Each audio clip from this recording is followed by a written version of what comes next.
Voilà, nous revenons sur le discours à la nation du président du Faso à l'occasion de la commémoration de l'an 2 de l'insurrection. Le chef de l'État burkinabé a rendu hommage aux martyrs et aux blessés et interpellé les citoyens burkinabés sur leurs responsabilités dans la construction de la nation, sécurité, développement. Mais le président du Faso a surtout insisté sur la vérité, justice et réconciliation pour conduire au pardon et à la réconciliation nationale. Les temps forts de l'adresse du chef de l'État avec Fousseni Kindo. Au-delà d'une allocution de commémoration, c'est un discours attendu au regard de la situation nationale. Avec des mots chargés de solennité, Roch-Marc Christian Kaboré s'est posé une fois de plus comme le garant de l'unité nationale et des valeurs communes burkinabées. 4 temps forts se dégagent de ce discours à la nation du président du Faso.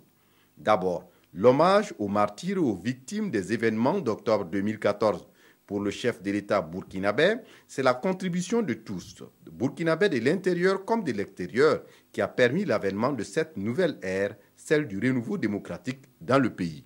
La victoire et l'héroïsme de notre peuple doivent être des raisons d'espérer un lendemain meilleur pour relever les défis de la paix, de la bonne gouvernance, de la justice et de la prospérité. Et au président du Faso de préciser donc la volonté de son gouvernement à respecter les engagements pris au nom de la continuité de l'État.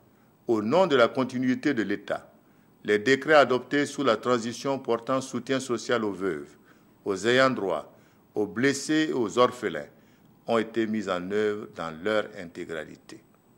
L'État veillera à l'éducation des enfants laissés par les martyrs de l'insurrection populaire et du coup d'État manqué. Roch-Marc Christian Kaboré est revenu sur ces moments qui ont ébranlé récemment la paix et la quiétude des populations burkinabées.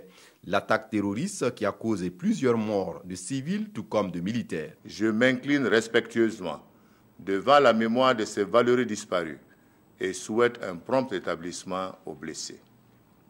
Le gouvernement s'est d'ores et déjà engagé à prendre les dispositions pour renforcer les capacités opérationnelles de nos forces de défense et de sécurité déployées sur les frontières comme à l'intérieur de celles-ci.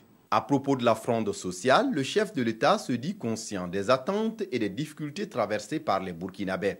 Mais Roch-Marc Christian Kaboré replace cette fronde dans le cours d'une histoire tourmentée de revendications sociales qui n'ont pas fondamentalement changé depuis environ 30 ans. Et au président du Faso d'appeler à la retenue tout en prévenant des conséquences sur l'économie nationale. Je voudrais lancer un appel solennel à la retenue sur le front social pour donner toutes ses chances à la concertation, au dialogue et à l'engagement collectif pour remettre le pays au travail et créer les emplois et les richesses dont nous avons besoin pour garantir la prospérité à tous les habitants du Burkina Faso.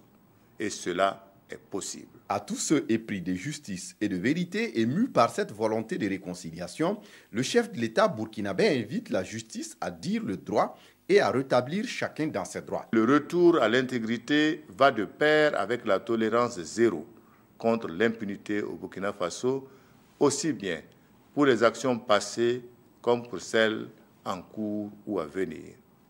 C'est sous le triptyque vérité, justice, réconciliation que nous panserons nos plaies et blessures pour réussir le pardon et la réconciliation nationale à laquelle je suis très attaché.